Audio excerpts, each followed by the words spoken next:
ຫນွေပြိုးຫນွေအညာຫນွေလေဗျာတကူးကစုံဆွဆွခုံဆိုတာကျုပ်တို့အညာຫນွေကိုပြောတာဗျတကယ်ပူပြီဆိုရင်တစ်ပင်ရိတ်တွေထဲမှာမကြီးပင်ရိတ်ကအရေးဆုံးဗျမကြီးမှာအေးဓာတ်ကိုရှိမယ်ထင်တယ်ဗျအဲ့ဒါကြောင့်မျက်စိနာရင်မကြီးကောက်ကိုစားလီနဲ့တွေးလိမ်ကြတာမို့လားမကြီးဒီအမဲကိုထညက်နဲ့စိမ်ပြီးတောက်ရင်ဝမ်းတွင်းကအပူငိမ့်တယ်လေဗျာမကြီးရွက်အနုလေးကိုအချင်းကြီးတောက်လေးချက်လိုက်ရင်လည်းဝမ်းတွင်းအေးတယ်ဗျကျုပ်ကတော့ຫນွေနေခင်းနေဆိုရင်ကျုပ်တို့ဝိုင်းတွေကမကြီးပင်ကြီးရဲ့ရိတ်မှာချထားတဲ့တစ်သားကုတ်ပစ်ကကျုပ်ရဲ့အေးတဲ့ယူတဲ့နေရာဖြစ်နေတာပေါ့ဗျာဒီဟာသည်ဆိုရင်ဟင်းစားကျွေးစားကလည်းရှားတယ်ဗျအမေဆိုရင်ဟင်းပါအောင်ကြံဖန်ပြီးတော့ချက်နေရတာဗျပဲကလေးပါလို့ခေါ်တဲ့ပဲနီကိုအစောကြီးထပြီးတော့ပြုတ်ရတယ်ကျုပ်တို့ထမင်းစားချိန်ဆိုရင်ပဲကနူးနေပြီဗျကြက်တော်နီကတော့ကျုပ်တို့ဒေတာမှာစိုက်ကြတာဆိုတော့ဘောချက်ပေါ့ဗျာကြက်တော်နီကိုများများလှိပြီးပဲနီကိုစီစိမ့်လေးနဲ့တုပ်စားကြရတာဗျအိုးထဲမှာကျန်နေတဲ့ပဲပြုတ်ရီကိုတော့မီးနွေးနွေးနဲ့တင်ထားပြီးညနေကျတော့ချင်းမောင်ရွက်လေးခတ်ပြီးအချင်းရီဟင်းတောက်ကြတာဗျဝတ်သားစုံသားတို့အမဲသားစုံသားတို့ရတဲ့အခါကျတော့ဟင်းစားရတာပေါ့ဗျာမရတဲ့အခါတော့ပဲဟင်းတလဲခရမ်းကျင်တီပတ်ထွေးပြောတလဲခြံစည်းရိုးမှာတင်ထားတဲ့ဖယုံရွက်ဘူးရွက်ကင်းမုံရွက်နဲ့စူးဘုတ်ရွက်တွေကိုငရုတ်သီးနဲ့ချက်တဲ့ခြံစည်းရိုးဟင်းတလဲအမေစုထားတဲ့မဲကြောက်ကိုရေးစိမ့်ပြီးတော့ခရမ်းကျင်တီနဲ့တလဲပေါ့ဗျာကျုပ်တို့အညာသားတွေဆိုတာဟင်းစားတော့အငတ်သားဗျအောက်ပြည်လိုမြစ်တီချောင်းနေမရှိတော့လေငါးရှာပစွန်ရှာထွက်လို့မရဘူးလေဗျာတခါတလေတော့တောမဲတွေပါတွေစားရတယ်ဗျမုတ်ဆိုးတွေရလာတဲ့တောဝက်သားတို့ကြီးသားတို့ဒရဲသားတို့နောက်ဆုံးဆက်သားတို့ပေါ့ဗျာဒီနေ့တော့အမေဘာချက်မှမသိသေးဘူးဗျမီးဖိုတွေတော့ဝင်းနေပြီကျုပ်ကငကားစီးဖို့လိတ်လေးဖွာရင်ဒီနေ့အဖို့ဘာတွေလုပ်ရင်ကောင်းမလဲလို့စဉ်းစားနေတာလေရီစီကလည်းတိုက်เสียမလိုသေးဘူးလေဗျာလူလေးကြီးအရှိပိုင်းကကိုရွှေတို့ဝိုင်းကိုသွားစမ်းပါကွာဟိုနေ့ကမြုပ်သွားတာဈေးဝယ်ရင်းနဲ့ပတ်စံပြတ်သွားလို့ကိုရွှေစီကငွေတစ်စိခဏယူလိုက်ရတယ်အဲ့ဒါကိုတာတီလာပေးလိုက်မယ်လို့အဘကပြောထားတာသွားအဲ့ဒါလေးသွားပေးလိုက်အောင်တော်ကြသူများပတ်စံမိနေရင်မကောင်းဘူးကွအဘကကျုပ်ကိုဥပလိတ်ကြီးအိမ်ကိုလွတ်တာဗျအဘပြောတဲ့ကိုရွှေဆိုတာဥပလိတ်ကြီးလေးဗျာဥပလိတ်ကြီးကကျုပ်တို့ရွာသားမဟုတ်ဘူးဗျကျုပ်တို့ရွာသူအကြီးညွတ်နဲ့အကြောင်းပါပြီးတော့ကျုပ်တို့ရွာကိုရောက်လာတာပလိတ်ဘက်ကနေထွက်လိုက်တာလို့ပြောတာပဲဗျာကျုပ်တို့ရွာမှာနေပြီးအကြီးညွတ်မိဘတွေရဲ့လက်ငုပ်လက်ရင်ယားတွေကိုပဲရိုးရိုးသားသားလောက်ကင်စားနေတာဗျတာသမီလည်းမရှိကြဘူးဥပလိတ်ကြီးကလွတ်ကိုသဘောကောင်းတာမျိုးတရွာသားဆိုပေမဲ့ကျုပ်တို့ရွာသားတွေကသူ့ကိုလွတ်ခင်ကြတာဗျဥပလိတ်ကြီးကလည်းရက်ရေးရွာရေးဆိုရင်ရှီဆုံးကပဲဗျအလူအတန်းရှိလို့ကတော့လေးလေးချက်ပေါင်းနဲ့ဥပလိတ်ကြီးကဒိုင်ခံပြီးတော့ကိုချက်တော်တာဗျလေးလေးချက်ပေါင်းကဝတ်သားချက်လွတ်ကောင်းတယ်လို့ဥပလိတ်ကြီးကလည်းငတ်တလောက်ပေါင်းလို့ငချောက်ထောင်းကျော်တို့မဲစလီဟင်းညိုတို့ချက်တာလှုပ်ကိုကောင်းတာဗျကျုပ်တို့ရွာကကာလာသားလေးတွေအားလုံးကဥပလိတ်ကြီးကိုဥရွှေလို့ဘယ်သူမှမခေါ်ကြဘူးဥပလိတ်ကြီးလို့ပဲခေါ်ကြတာဗျကိုကြီးတာတွေဘယ်သွားမလို့တော့လမ်းကိုရောက်တော့ကြောက်ခဲနဲ့တမဏီကိုတွားတွေ့တယ်ဗျဟာမင်းတို့နှစ်ယောက်ကတော့မိုးလင်းတာနဲ့ရွာလမ်းမို့ရောက်နေကြတော့တာပဲအခုရောဘယ်သွားကြမလို့တော့ကျုပ်တို့နှစ်ယောက်ကပြင်းလို့ကိုကြီးတာဒီစီကိုလာကြတာဗျဟီးငါကအဘခိုင်းလို့ဥပလိတ်ကြီးစီကိုသွားမလို့ကွာဟာဒါဆိုရင်ကျုပ်တို့လည်းလိုက်ခဲ့မယ်လေဗျာအေးလိုက်ခဲ့လေကွာဥပလိတ်ကြီးဝိုင်းကိုရောက်တော့နှမ်းနေလန့်နေတဲ့ဥပလိတ်ကြီးကိုတွေ့တယ်ဗျဟာတာတီပါလာ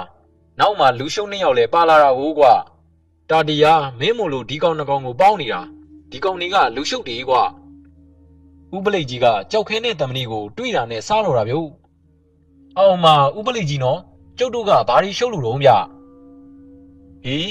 ဖဲဝိုင်းဆိုရင်လည်းမင်းတို့နှစ်ယောက်ကိုတွေ့တာပဲလေကွာဖဲဝိုင်းမှာပတ်စံလေးတွေကင်ပြီးတော့ဂျားပေါက်ထိုးနေကြတာလေကြောက်ဝိုင်းဆိုလဲမင်းတို့နှစ်ယောက်ကိုတွေ့ရတာပဲလက်ဖျားဆွဲတဲ့အထဲမှာပတ်စံထည့်လိုက်ဝင်လောင်းလိုက်နဲ့ဟုတ်တယ်မို့လားကြောက်ခဲဟာဥပလိတ်ကြီးကဘလို့လုပ်ပြီးတော့ကျုပ်တို့ကိုတွေ့တာတော့ဗျဟာငါလည်းဖဲဝင်ချလို့တွေ့တာပေါ့ကွာကြောက်ဝိုင်းလဲသွားလောင်လို့တွေ့တာပေါ့ဥပလိတ်ကြီးကရဲဖမ်းမှမကြောက်ဘူးလားဟာပလိတ်ကိုရဲဖမ်းတယ်လို့ရှိမလားကွာတော်တော်လာတဲ့ကြောက်ခဲပဲ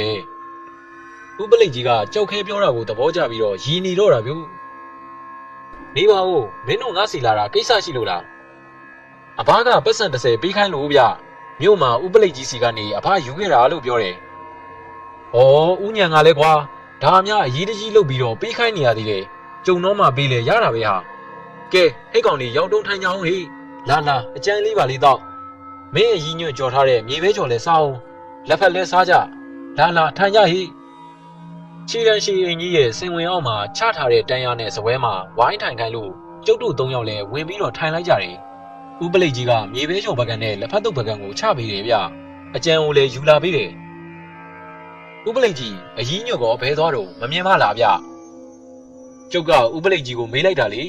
။မင်းရဲ့ကြီးကမြောက်ပိုင်းသွားလို့ဒါတရကိုပိန်တို့အိမ်မှာဝတ်သားစုံသားရမယ်ဆိုလို့သွားလေရဲ့ဟိ။အရင်ငွေစိန်ရောမသွားဘူးလား။အမေကမသိဘူးထင်တယ်ဗျ။ဟာတာတီကလည်းအကြီးမသိပဲတော့မရှိပါဘူးကွာကိုပိန်တို့ဝတ်သားပေါ်တိုင်းအကြီးကိုပြောနေကြပါဟာဒါဆိုရင်တော့အမေလည်းမြောက်ပိုင်းရောက်နေပြီလားမသိဘူးဗျအေးဘောကွာရောက်နေလောက်ပြီပေါ့ဟဲ့ကောင်တမဏိမင်းကလည်းတွေးလိုက်ရင်စကားတစ်ခွန်းမှကိုမပြောဘူးဟေ့ဘာတော့ဥပလိတ်ကြီးကိုအဖက်မတန်လို့မပြောတာလားဥပလိတ်ကြီးကတမဏိကိုစတာဗျပြောရင်လည်းပြောစရာပဲဗျတမဏိဆိုတဲ့ကောင်ကစကားနေတာတော့လွန်နေဗျာအေးဒါမှမဟုတ်ရင်တော့မင်းကိုတယောက်ယောက်ကအာစည်းထည့်ထားတာထင်တယ်။ဥပလိတ်ကြီးကပြောလိုက်တော့ကြောက်ခဲကဥပလိတ်ကြီးကိုဖြတ်ကနေမော့ကြည့်တယ်ဗျ။ဥပလိတ်ကြီးအာစည်းဆိုတာဘာတော့ဗျ။ကြောက်ခဲကတော့သိကျင်တာရှိရင်မြုံမထားတတ်တဲ့ကောင်မျိုး။ဟာအာစည်းဆိုတာအောက်လန်းဆရာတွေတုံးတဲ့စီးတမျိုးပဲကွာကြောက်ခဲရ။အာစည်းမိသွားရင်ပါဇက်ကဘာမှမပြောနိုင်တော့ဘူး။မျက်လုံးကြီးအကြောင်သားနဲ့ကြည့်နေတော့တာဟိ။ဟာဥပလိတ်ကြီးကမြင်ဘူးလို့လားဗျ။ဒီတခါတော့စိတ်ဝင်စားမေးလိုက်တာကြုံဗျအေးကြုံဘူးတာပေါ့ကွာ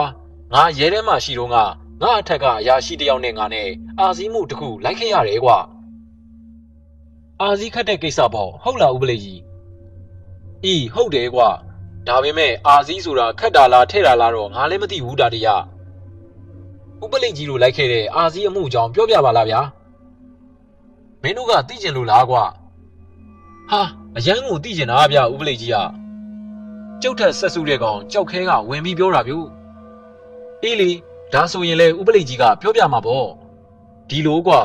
အဲ့ဒီတုန်းကဥပလိကြီးကရန်ကုန်မှာတာဝန်ကျနေတာဖြစ်တာကလည်းရန်ကုန်မှာပဲဖြစ်သွားတာကွာ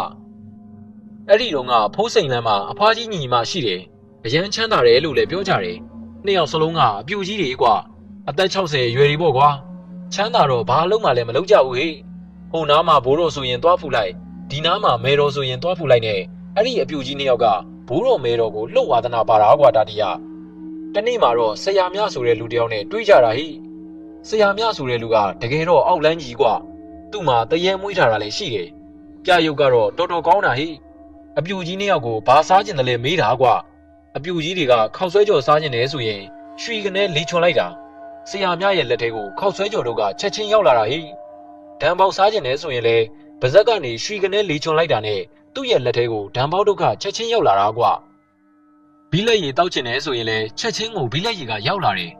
အပြူကြီးနှစ်ယောက်ကတော့ဆရာမြကိုယုံကြည်လိုက်ကြတာကွာဦးတစောင်းစောင်းနဲ့ကိုနေရာဟိတာတရနေပါဦးမြဥပလိကြီးရဲ့အပြူကြီးတွေနာမည်ကရောဘလူးခေါ်တော့မြအကြီးမကဒေါ်စင်းနဲ့အငယ်မကတော့ဒေါ်တင်းနဲ့ထူးထူးခြားခြားကိုဘိုးတော်မဲတော်ဝါသနာပါတဲ့ညီမတွေပါကွာဆရာများတို့ကလည်းဟောလိုက်ပြောလိုက်ရင်ဓာတ်ထီကိုမှန်တာဆိုပဲတာတရဆရာများရောက်လေရမှာလူတွေကိုအုံနေရတဲ့ဟိအထူးသဖြင့်တော့မိန်းမတွေများတာပေါ့ကွာအဲ့ဒီထဲမှာဒေါ်စင့်တို့ဒေါ်တင်းတို့လည်းပါတာပေါ့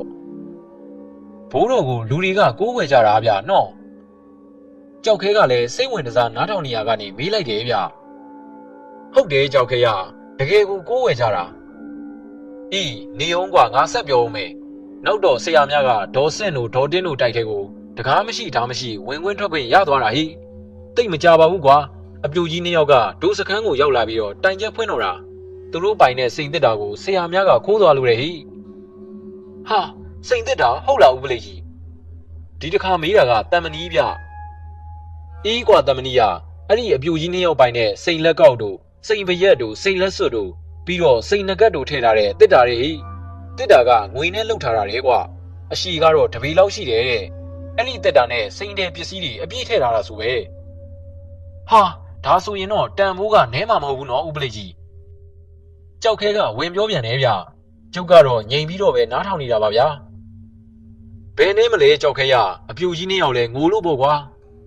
ဒီတော့မှပဲဒိုးရဲ့ဆရာဌာနအုပ်ဥပဒေကသူတို့နှစ်ယောက်ကိုမေးရမြန်ရတော့တာကွာဆရာများကစိန်တစ်တာကိုဘယ်အချိန်ခိုးသွားတာတော့ဒီနေ့နေ့လယ်ဘက်ကပါဌာနအုပ်ကြီးရဲ့ဗျာ နေခင်းကြောင်တော်ကြီးလားဟုတ်ပါတယ်ရှင်နေခင်းကြောင်တော်ကြီးပါနေပါဦးခမတို့အိမ်မှာကောလူကဘယ်နှယောက်ရှိတာတော့ကျမတို့ညီမရဲ့တူမ2ယောက်ရဲ့နေတာပါဆရာမြစိန်တစ်တာခိုးသွားတဲ့အချိန်ကအိမ်ထဲမှာဘယ်သူမှမရှိကြဘူးလားကျမတို့ညီမရှိပါတယ်ဌာနအုပ်ကြီးတူမလေး2ယောက်ကတော့အပြင်ကိုကိစ္စရှိလို့သွားနေတာပါဟာခမတို့ညီမရှိတယ်ဆိုရင်ဆရာမြစိန်တစ်တာခိုးသွားတာခမတို့ကမမြင်ဘူးလားဗျမြင်ပါတယ်ရှင်ကျမတို့ညီမ2ယောက်စလုံးမြင်ကြပါတယ်ဗျာမြင်လိုက်တယ်ဟုတ်လားမြင်ရင်ရောမအော်ကြဘူးလားပတ်ဝန်းကျင်ကိုအကူအညီမတောင်းကြဘူးလားကျမတို့ကအော်လို့မရလို့ပါရှင်ဘာအော်လို့မရဘူးဟုတ်လားပါဇက်ကိုပိတ်ပြီးတော့စီးထားလို့လားမဟုတ်ပါဘူးရှင်ကျမတို့ညီမ2ယောက်ခေါင်းအောင်မှာထားတဲ့မိကန်တစ်တာတော့ကိုကျမတို့ရှိမာတွေယူပြီးတော့ကျမတို့ရှိမာတွေမဲ့မိကန်တစ်တာကိုဖွင့်တာပါပြီးတော့စိန်တစ်တာကိုယူပြီးကျမတို့ရှိမာတွေမဲ့တိုက်ထဲကထွက်သွားတာပါဌာနအုပ်ကြီးရဲ့ဟာဒါကိုခမတို့2ယောက်ကဒီအတိုင်းပဲထိုင်ကြည့်နေကြတာလားကျမတို့ကိုစီးရီဝါးတွေနဲ့လှုပ်ထားတာနဲ့တူပါရဲ့ရှင်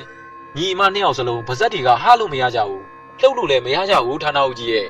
စောစောကမှတူမလေးတွေရောက်လာပြီးပရိတ်ရည်တွေဘာတွေနဲ့ဖြန်းပေးပြီးတော့ဆရာတော်ဖျားကြီးရဲ့အင်းလက်ကင်ဘွားနဲ့ရိုက်ပုတ်ချတော့မှပြန်ပြီးတော့စကားပြောလို့ရလာတာရှင်။အော်အာစည်းထည့်သွားတာဟုတ်။ငါဆရာဌာနကိုဥပဒေကပြောလိုက်တာကွာ။ဒီတော့မှပဲအာစည်းဆိုတာကိုငါလည်းပထမဦးဆုံးကြားဘူးတာဟိ။ဆရာတန်ကျဲယူပြီးလို့အပြူကြီးညီမပြန်သွားတော့မှငါကဆရာကိုမေးကြည့်တာကွာ။ဆရာအာစည်းဆိုတာကဘာတုံးဆရာရဲ့။ဟာမောင်ရွှေကြီးအာစည်းဆိုတာကခက်စီးတစ်မျိုးပဲကွာအခုအာစည်းထည့်သွားတဲ့ဆရာများဆိုတဲ့လူရဲ့ဆေးကတော်တော်ကိုကောင်းမွန်ရတယ်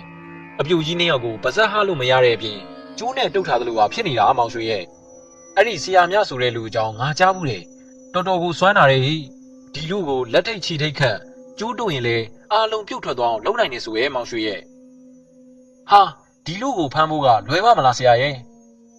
ဟိုးအမှုတွေကလာတိုင်မှတော့ငါတို့တောင်းဝင်ဖြစ်သွားပြီပေါ့ကွာဘလို့ပဲဖြစ်ဖြစ်ရအောင်လိုက်ရတော့မှာပေါ့မောင်ရွှေရဲ့တိတ်မကြပါဘူးကွာဆရာများရှိတဲ့နေရာကိုငါတို့တွေတိတိကျကျသိရတာဟိအဲ့ဒီမှာပဲဆရာများကိုဖမ်းဖို့ငါနဲ့ရာဇဝဲဟုတ်တယောက်ကိုတောင်းဝင်ပေးပါရောကွာဆရာများရှိတဲ့နေမျိုးလေးတစ်မျိုးကိုသွားပြီးတော့ဖမ်းကြရတာဟိအဲ့ဒီမျိုးကိုရောက်တာနဲ့ဆရာများနေတဲ့နေရာကိုတန်းသွားကြတာပေါ့ကွာဆရာများကိုတွေ့လားဦးပလိတ်ကြီးကျုပ်ကမေးလိုက်တာဗျဟာတွေ့တာပေါ့ကွာတရင်ကအတိအကျကိုရပြီးသားပဲကွာတွေ့တော့ကောဥပလိတ်ကြီးတို့ကဘာလုပ်ကြတော့ဟာဘာလို့ရမှာတော့ဒါတရားခံဖမ်းပါတယ်ဆိုမှတော့ငါဆရာရာဇဝဲအုပ်ကဆရာမြကိုလက်ထိတ်တန်းပြီးတော့ခတ်တော့တာပေါ့ကွာဆရာမြကရောဘာမှမလုပ်ဘူးလားဗျဟာလုတ်ပါပြီလားတာတရားလက်ထိတ်ခတ်ထားတဲ့လက်ကိုမြောက်ပြီးပါဇက်ကလေးနဲ့ဟူးကနေမှုတ်လိုက်တာ6ကနေမြည်ပြီးတော့လက်ထိတ်ကပွင့်ထွက်သွားတယ်ကွာဟာတော်တော်ကိုစွမ်းတဲ့ဆရာမြပါလားဗျာကြောက်ခဲကဝင်ပြောတာဗျတန်မဏိကတော့တီးတီးချာချာကိုနားထောင်နေတယ်ဗျအဲ့ဒီမှာနေမဲ့ရာဇဝဲအုပ်ကလက်ထိတ်ကိုပြန်ဖြုတ်ပြီးဘောင်းမီဘဲဘဲအိတ်ထဲကိုနှိုက်လိုက်တယ်ပြီးတော့မှဘောင်းမီညာဘဲအိတ်ထဲကလက်ထိတ်နောက်တစ်စုံထုတ်ပြီးတော့ဆရာမြရဲ့လက်ကို6ကနေမြည်အောင်ခတ်လိုက်ပြန်တာဟိပြီးတော့ငါဆရာရာဇဝဲအုပ်ကပြောလိုက်သေးတယ်ကဲအင်မတန်ဆွမ်းထက်တဲ့ဆရာမြအခုကြုတ်ခတ်ထားတဲ့လက်ထိတ်ကိုခမားဆွမ်းနဲ့ပြုတ်အောင်ဖြုတ်ပြီးတော့ဗျာအဲ့ဒီလက်ထိတ်ကို6ကနေမြည်ပြီးပြုတ်သွားအောင်ဖြုတ်နိုင်ရင်ကျုပ်တို့2ယောက်ဟောဒီနေရာကနေလှည့်ပြီးတော့ပြန်သွားမယ်ဗျာ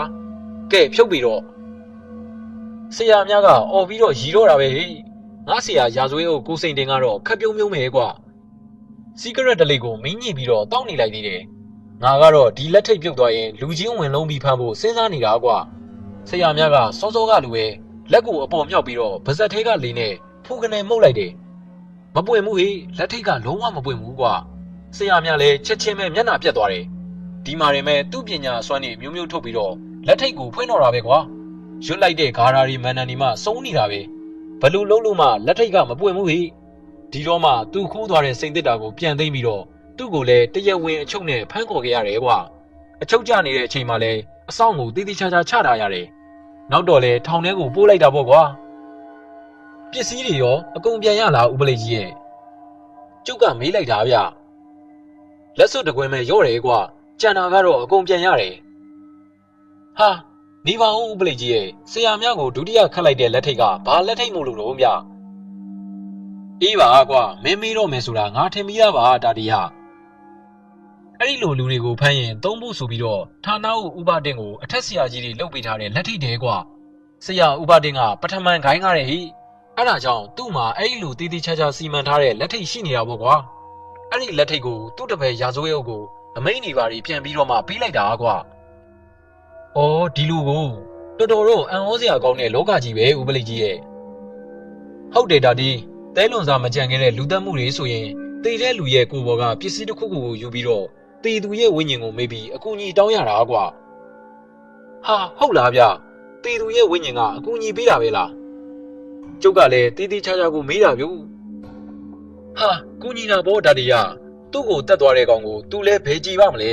တခါတလေဆိုရင်နားမှလာပြီးပြောသလိုကိုကြားရတာကွာတရက်ခန်ကဘယ်မှာရောက်နေတယ်အင်ကြီးကဘာရောင်ဝစ်ထားတယ်သွားဖန်မှာဆိုပြီးတော့ကိုလာပြောတာဟိသွားဖန်လိုက်ရင်လေတရက်ခန်ကိုကွိကနေမီးတော့တာကွာငါရဲလုတ်ခဲ့တဲ့တက်တန်းမှာဒါမျိုးတွေကိုမကြခဏကြုံမှုခဲ့တယ်အံ့ဩလိုက်တာဥပလိကြီးဟာကျုပ်ကရဲတွေဆိုတာဒါမျိုးကိုယုံကြည်မရှိဘူးလို့ထင်နေတာဗျဟာတာတီကလည်းရဲဆိုတာလေလူသားတွေပဲလေကွာတို့ရဲတွေထဲမှာအထက်ကိုင်းတွေဝင်ပြီးတော့တရားထိုင်ပတိစိတ်လုံနေတဲ့လူတွေမှအများကြီးကွာအထက်လမ်းပုဂ္ဂိုလ်ကြီးတွေရဲ့စောင်းရှောက်မှုအောက်မှာနေနေတဲ့ရဲအရာရှိတွေလည်းအများကြီးရှိတယ်အင်းဒီနေ့တော့ဥပလိကြီးအိမ်ကိုလာလိုက်တာကျုပ်တို့တွေတော်တော်ကိုဘဟုတုတရကြပါတယ်ဗျာကဲပြန်အောင်မယ်ဥပလိကြီးကြောက်ခဲနဲ့တမဏိရဲ့ကျုပ်ရဲ့ပြန်လာခဲ့ကြတယ်ဗျကြောက်ခဲကတော့တလန်းလုံးဒီအကြောင်းပဲပြောလာတာဗျဒီကောင်နှစ်ကောင်ကဆရာမြကိုတော်တော်ကိုစိတ်ဝင်စားသွားကြတာဗျကျုပ်ကတော့ဆရာမြကိုခတ်ပြီးတော့ဖမ်းနိုင်တဲ့မော်ဝင်လက်ထိတ်ကြီးကိုပို့ပြီးတော့စိတ်ဝင်စားသွားတာဗျကျုပ်တွေးကြည့်တယ်ဗျဒီလက်ထိတ်ကိုစလုပ်ကြတဲ့ကအထဲမှာအစွမ်းထက်မြက်တဲ့လက်ဖွဲ့မျိုးကိုအထက်ပုဂ္ဂိုလ်ကြီးတွေကိုယ်တိုင်စီရင်ပြီးတော့ထည့်ထားတာဖြစ်မယ်ဗျအဲ့ဒါကြောင့်ဆရာမြရဲ့အောက်လမ်းမော်ပညာတွေလုံးဝတိုးလို့မရတာဖြစ်မယ်လို့ကျုပ်တွေးမိတယ်အိမ်ပြန်ရောက်တော့အမေကကျုပ်ကိုစူပါလီရောဗျာဟဲ့တာဒီနင့်ကိုကိုရွှေရင်ငွေ30သွားပေးခိုင်းလိုက်တာတခါတည်းပလိတ်ထဲမြဝင်သွားပြီလားလို့ဟဲ့ဟာမဝင်ပါဘူးအမေဟာဥပလိတ်ကြီးကသူ့ရဲလုတ်တုံကကြုံရတဲ့အာစည်းထိတ်တဲ့အမှုတစ်ခုအကြောင်းပြောပြနေလို့ထိုင်ပြီးတော့နားထောင်နေတာပါပြီးတော့လမ်းမှာလည်းကြောက်ခဲတို့နဲ့တွေ့တော့ဒီနှစ်ကောင်မှပါလာတယ်လေဗျာအေးအဲ့ဒီနှစ်ကောင်ကလည်းကြီးရင်ပလိတ်ဖြစ်မဲ့ကောင်နေလားပယောဂဆရာဖြစ်မဲ့ကောင်နေလားတော့မသိဘူးဟေ့တရဲဆိုလဲရှေ့ဆုံးကပဲဘလူးဆိုလဲဒီနှစ်ကောင်ပြေးလာတာပဲဤကနာဒီနှစ်ကောင်ကမော်ဆရာတီလို့ဝင်စားတာဖြစ်မယ်အမေပြောတာကိုကျုပ်ကမရီဘဲကိုမနေနိုင်တော့တာဗျကျုပ်ဥပလိတ်ကြီးအိမ်ကပြန်လာတော့အဘနဲ့အမေကထမင်းစားပြီးနေကြပြီဗျအဲ့ဒါကြောင့်အမေကကျုပ်ကိုစူနေတာလေထမင်းစားပြီးတာနဲ့စီးလိပ်ပြကန်ခွက်လေးထဲမှာငကားစီးဘောလိပ်လေးနှက်လိပ်ထည့်ပြီးတော့မကြီးပင်အောက်ကကွက်ပြစ်ပေါ်ကိုကျုပ်ရောက်လာခဲ့တာမျိုးနှွေနေခင်းနေဆိုရင်တာတီနေတဲ့ဗိမ္မာန်ပဲလေဗျာငကားစီးဘောလိပ်လေးကိုကြေးမိကလေးခတ်ပြီးတော့မင်းကြီးလိုက်တယ်ငကားစီးဘောလိပ်လေးနှစ်ဖွာသုံးဖွာဖွာယုံမဲရှိသေးတယ်ဗျမျက်လုံးကဆင်းလာရောယူဝဘိုးချမ်းကောင်းပေါ်မှာပစိုးဟောင်းလေးကိုခင်းပြီးတော့ကျုပ်ကတုံးလုံးလဲလိုက်တယ်လေတော့တိုက်ပါရဲ့ဒါပေမဲ့လေဘူးကြီးပေါ့ဗျာတာတီကတော့အညာသားကိုဗျနှွေပူပူလေပူပူအိပ်ပျော်တာပဲဗျကျုပ်ကဘလောက်တောင်အိပ်ပျော်သွားလဲတော့မသိဘူးဗျတာတီဟေးတာတီကျုပ်ကစကနေနိုးသွားပြီးထားထိုင်လိုက်မိတယ်ကျဲတောက်ပြီးတော့တားပူနေတဲ့နေအောင်ကိုချက်ချင်းပဲလှည့်ကြည့်လိုက်တော့ကျုပ်မျက်လုံးတွေပြာသွားတယ်ဗျဝိုင်းဝါမှာရက်နေတာဘသူမှန်းကိုမသိတာဗျလာလီဗျာအိမ်ထဲကိုဝင်ခဲ့ကျုပ်ကရမ်းတန်ပြီးတော့ပြောလိုက်ရတယ်ဘသူမှန်းမသိဘူးဗျဝါဘက်ခမောင်လေးစောင်းပြီးတော့ကျုံနားကိုရောက်လာတော့မှမီးလောင်ငုံကကျုပ်တငယ်ချင်းငပုဖြစ်နေတာဗျဟာဟိတ်ကောင်ငပုမင်းကလည်းကွာဧည့်သည်လုပ်ပြီးတော့ဝိုင်းဝါကနေမတ်တက်ရက်ခေါ်နေသေးတယ်ဝိုင်းထဲကိုတန်းဝင်လာရင်ပြီးနေတဲ့ဟာကိုဟာငါကမင်းရှိမှန်းမရှိမှန်းတိမှမသိတာကွာငပုဆိုတဲ့ကောင်ကထူးထူးခြားခြားဗျအရက်ကပူပြက်ပြက်အသားကဖြူတူတူရုပ်ကဂျပန်ရုပ်နေဗျလူကြီးတွေပြောတော့ဂျပန်ခေတ်ကဂျပန်တွေကိုငပုလို့ခေါ်တယ်ဆိုပြီးဒီကောင်ကိုလည်းငပုလို့ခေါ်ကြတာဗျအရက်ပုလို့ခေါ်တာမဟုတ်ဘူးဗျဂျပန်နဲ့တူလို့ခေါ်တာငပုကကျုပ်ကိုအကဲခတ်တယ်လို့လူနဲ့ဂျပန်ကြီးတစ်ချက်ကြည့်တယ်ကျုပ်ကတော့ငကားစီးဘောလိတ်ကလေးမင်းညစ်ပြီးငပုကိုလှမ်းပေးလိုက်တယ်ဗျငပုကစီးလိတ်ကိုတစ်ချက်ကြည့်လိုက်ပြီးတော့ပြောတယ်ဟာတာတီတို့ကတော့ကွာငကားမှငကားပဲဟိငပုနဲ့ကျုံတွေကအသက်သိမ့်မကွာဘူးဗျကွာလာရင်တနစ်ပဲလေဒီကောင်ကကျုပ်ထက်နည်းနည်းပူကြီးတယ်နေပါဦးငပုရဲ့ဒီလောက်ပူတဲ့နေပူထဲမှာဇင်းညံကြွနေတာဘာလို့အရေးကြီးနေလို့တော့ဟာအရေးကြီးဆိုတထေးကြီးဘိုးရဲ့ကိစ္စကွာ အောင်မှာအကြီးထဲမှာနဘေးဒီပါရီထက်နေရပြန်ပါပြီဒီတော့မှငပုကစဖြည်းဖြည်းလုပ်ပြီးပြောတယ်ဗျဒီလိုတာတရငါတို့မီးလောင်ကုန်းကဘိုးအိုကိုမင်းသိတယ်မလားဟာဘိုးအိုကိုငါကမသိပဲနေမလားငပုရဲ့အမျိုးဆက်ရင်ငါအဘာနေတော့ဆွေမျိုးနှီးဆက်တော်သေးတယ်ကွာအေးဒါဆိုရင်မင်းတို့အမျိုးဘိုးအိုကတခိုးခိုးခံရလို့လေဟိဟာဟုတ်လားတော်တော်ပါသွားလားကွာသိတော့မများဘူးကွာမနေ့ကရွာတော်မိုင်းကအကြီးလေးမယ်ဦးတို့အလှကိုသွားကြတော့ဘိုးအိုသမီးဝစ်စားသွားတဲ့ဆွဲကျူးတကုံးနဲ့လက်ကောက်တရံပြီးတော့ငွေသားက2000နဲ့ကွာဟီဘလို့ဖြစ်တာလဲတော့ငပုရဲ့မနေ့ကအလှမဝစ်ထားတဲ့ရွှေကိုအမမကျုပ်ကအထုပ်ထဲပြန်မထည့်သေးပဲဘိုးအိုအိတ်တဲ့အခန်းထဲကစပွဲအံဆွဲထဲမှာထည့်ထားလိုက်တာတဲ့အဲ့ဒီအံဆွဲထဲမှာဘိုးအိုကလည်းငွေ2000ထည့်ထားတာတဲ့ဟိ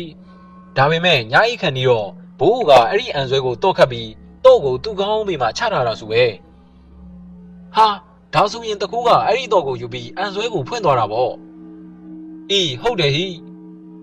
ဟေးဒါဆိုရင်တကူကအိမ်ထဲကိုဘလို့ဝင်လာတာတော့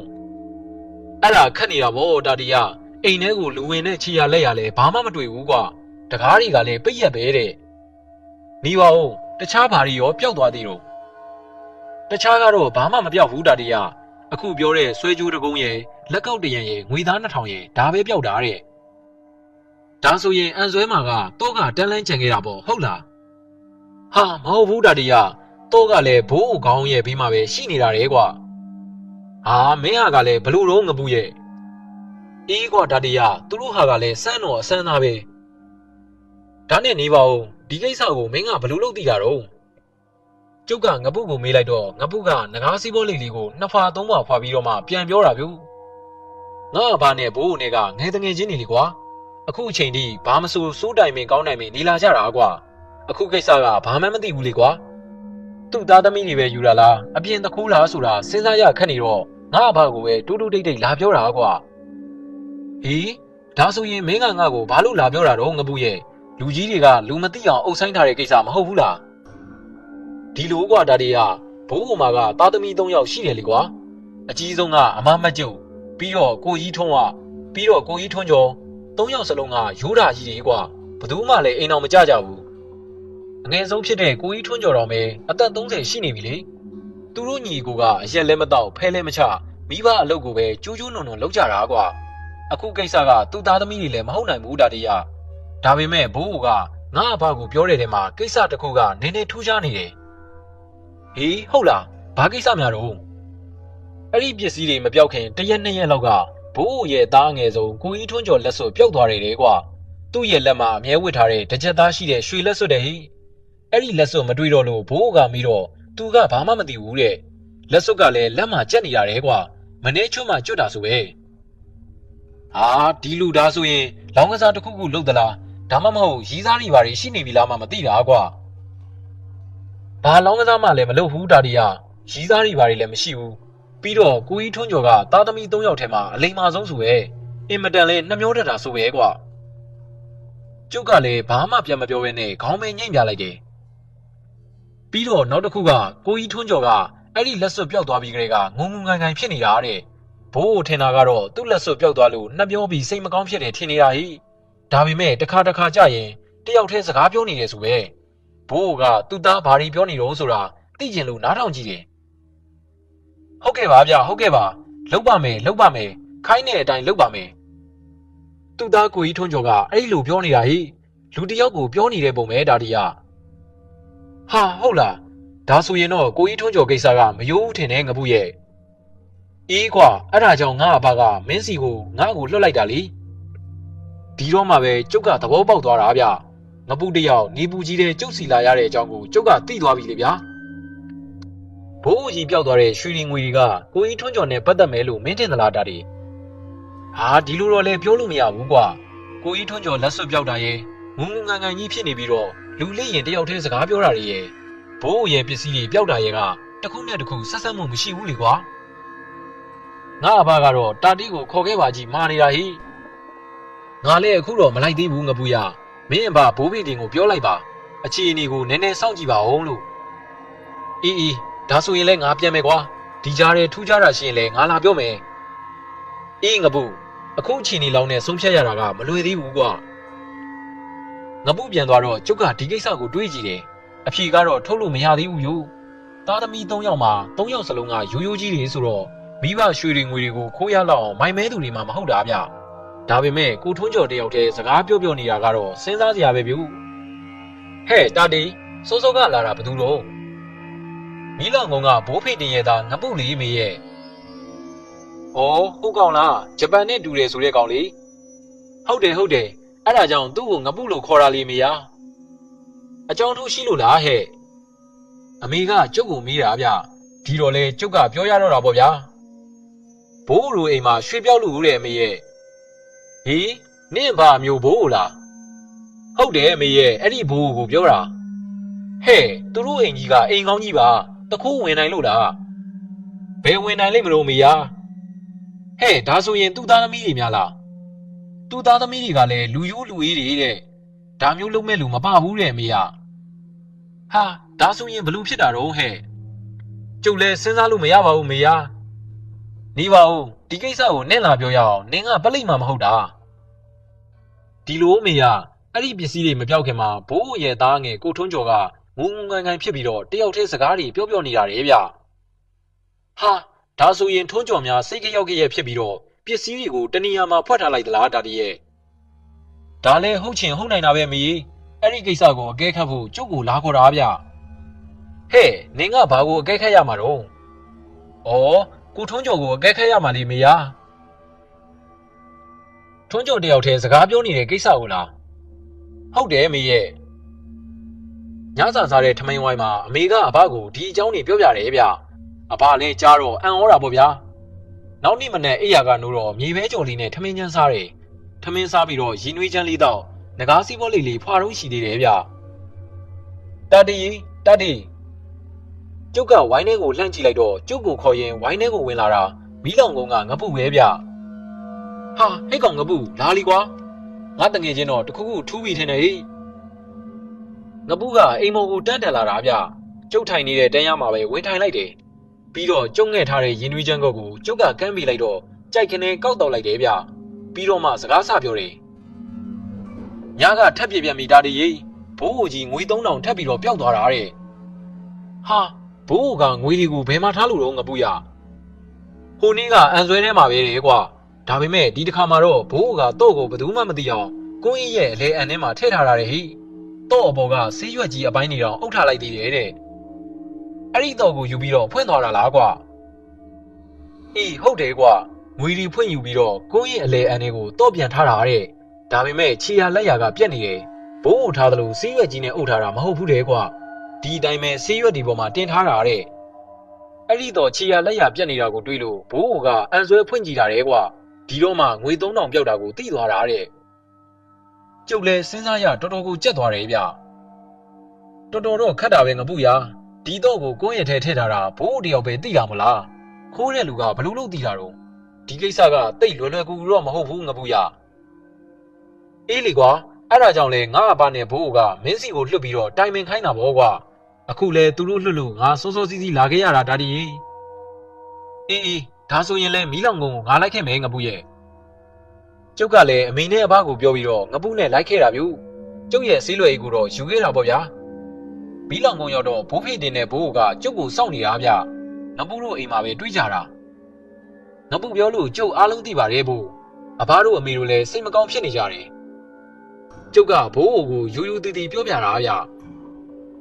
အေးမောင်ညံတို့ငွေစိမ့်တို့ရောနေကောင်းကြရဲ့လားတာတီကောင်းပါတယ်ဘိုးရဲ့ကောင်းပါတယ်အေးလူလေးကငယ်ပေမဲ့ဘ ഹു တုဒ္ဒအတွေ့အကြုံလွတ်ရှိတာဆိုတာဘိုးတို့ကသိပြီးသားပါကွာလူလေးတက်နိုင်တဲ့လောက်ကြံစီတွေးတောပြီးတော့ဘိုးတို့ကိုကူညီစမ်းပါဟာစိတ်ချပါဘိုးရဲ့ကဲဘိုးဖေကျုပ်ကိုကြက်တကောင်ချက်ပေးဗျာထမင်းကလည်း12ခွက်ချက်လောက်ပေါ့ဗျာ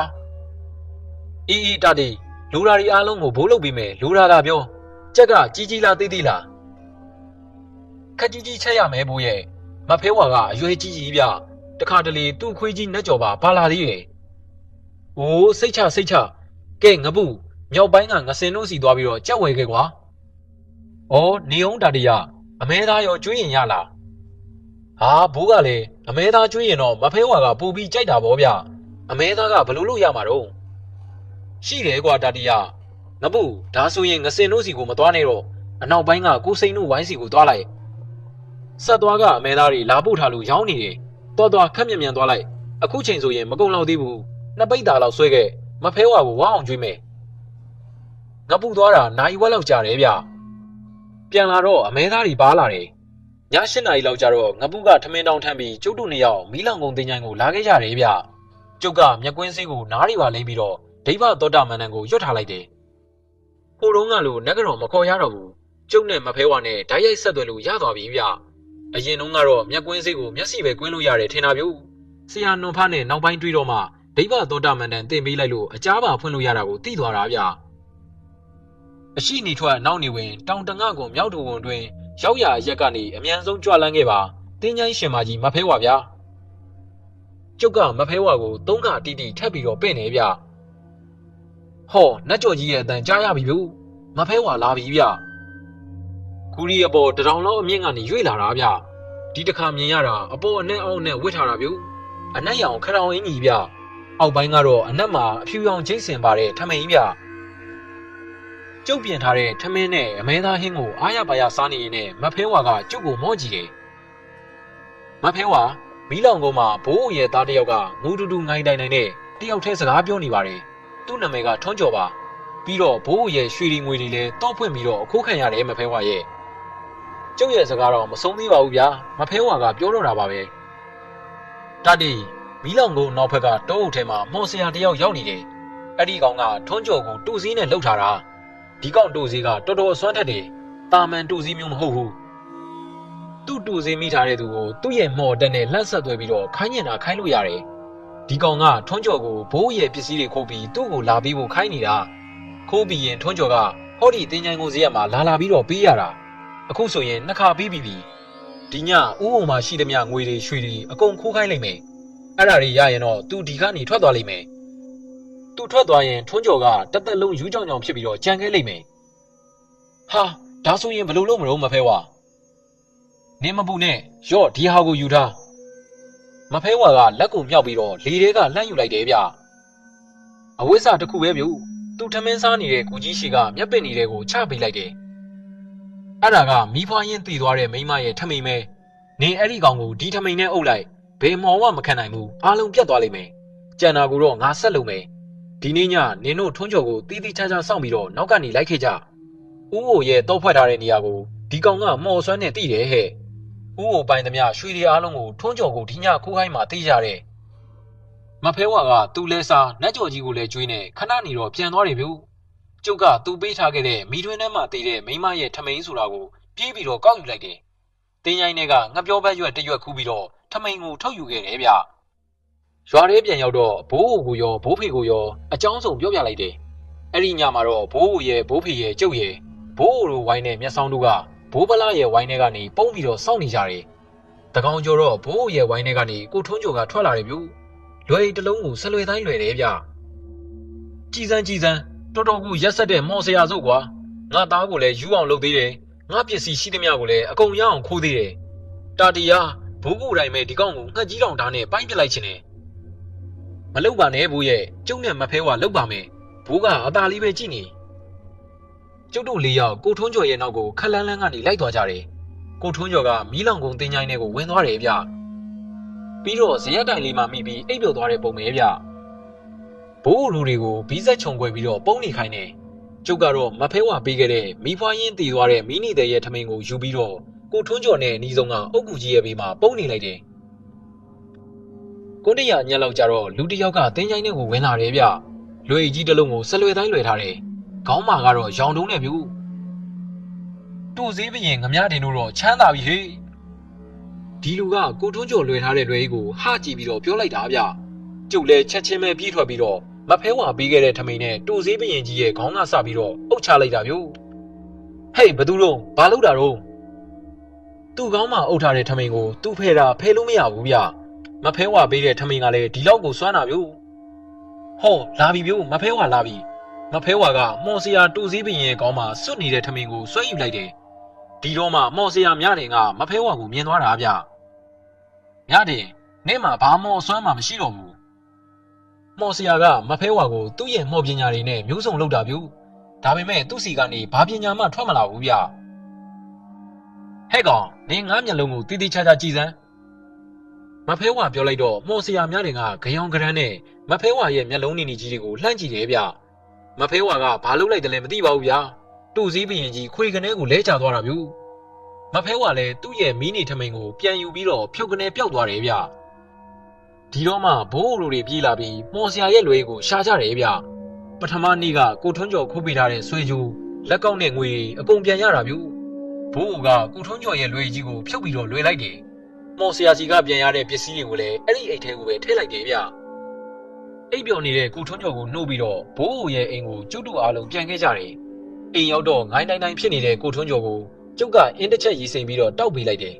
ပြီးတာနဲ့အဲ့ဒီရေကိုလည်းတောက်ခိုင်းလိုက်တယ်ခဏနေတော့ကိုထွန်းကျော်ကသတိကောင်းကောင်းရသွားတယ်မျိုးဒါပေမဲ့သူဘာဖြစ်တယ်ဆိုတာကိုမှတ်မမိတော့ဘူးဗျ